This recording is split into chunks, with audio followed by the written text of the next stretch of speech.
Praise the Lord समस्त दर्शक आंतरिक नमस्कार आसतु किछि दिन पर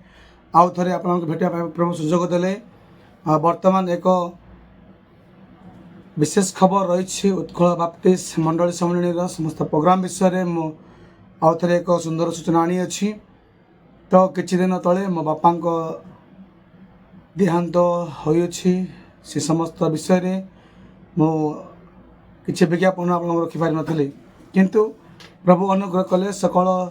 समाधि क्रिया पुणी प्रार्थना समस्त समाप्त करी आसु आसु आसतु वर्तमान ए 2025-26 साल निमंते आउ मंडली सम्मेलन प्रथम कार्यनिर्वाहक बैठक प्रतिनिधि बैठक पाली अनुजाई क्योंठारे उपस्थित हे के मंडल उपस्थित हे आ संपर्क में वर्तमान ए वीडियो रखा चाहे तेरे आसतु जहाँकि आम मानकर आउ 25-26 साल निमंते प्रथम कार्यनिर्वाहिका बैठक आउ प्रतिनिधि बैठक संपर्क में परिसल मंडल अनुष्ठित होगा जाऊँगी ए संपर्क में आसतु आम मैंने क्यों तारीख में हेब ताहा हूँ आउ 14/7/2025 तारीख सोमवार दिन यह हूँ प्रथम कार्यनिर्वाहक बैठक आउ हेबाक जाऊँगी पुणी 15/7/2025 मंगलवार दिन ता हूँ कार्यनिर्वाहक बैठक प्रतिनिधि बैठक उभय सदस्य मान उपस्थित रही उक्त आउ प्रथम आउ कार्यनिर्वाहक बैठक प्रतिनिधि बैठक सफल करने निमंते समय रखा जाए। तेणु यह मंडली सम्मेलन द्वारा सूचना दि जाए जहाँकि आम देखा पारिछु जे अतएव आपण माने सम्मेलन प्रत्येक कार्यनिर्वाहिका सदस्य सदस्यगण और प्रतिनिधिगण निर्धारित पूर्व 10 घंटा समय उपस्थित होगा निमंते ता चिंता कर दिखाई। तेणु निश्चित भाव आम प्रत्येक वर्ष परी प्रत्येक दिन मानक परी आज भी प्रभु ये सुजोग आनी अच्छा निश्चित भाव आम समस्ते वर्ष कुरान पूर्ण होगा निमंते आम चिंता करवा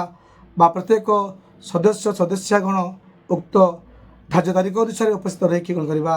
आम मनोযোগ पाइबा यह थिला एक विशद विवरणी बा एक प्रत्येक सदस्य सदस्यगण जानवर आवश्यक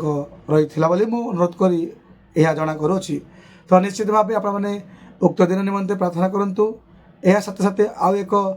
विषय रही भी यही संपर्क में चाहे देखो प्रिय प्रमुख लोक मैंने बर्तमान एक मंडल सम्मेलन द्वारा चिठी भी विभिन्न मंडल सम्मेलन पठाई मैं विश्वास करुँची। तो एक सुंदर खबर रखी जहाँ कि देखो प्रिय मैंने लिखा जाइए प्रत्येक मंडली शाखा मंडली मान को ख्रीष्टीय प्रेम सह लिखि जाना कारण ये आम मंडली सम्मेलन 25-26 वर्षर प्रथम उपवास प्रार्थना केबे हेब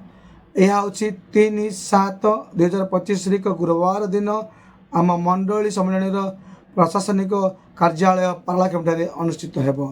यही उपवास प्रार्थना मीटिंग पूर्वाह्न 10 घंटा समय अपना 2 घंटा पर्यंत चालू रही प्रत्येक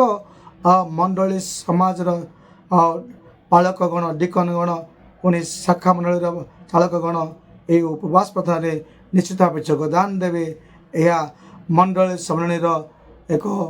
उत्तम विषय प्राप्ति होगा निमंते प्रार्थना पूर्वक उपवास सहित समस्त कार्य करने निमंते यह मंडल सम्मेलन चिंता करिछि। तेज निश्चित भाव मैं आशा करें विज्ञापन को पाई यही संवाद को पाई आपण मैंने बहुत सक्रिय भाव योगदान दे बहुत सक्रिय भाव योगदान दे उक्त उपवास मीटिंग पुणी आम मानकर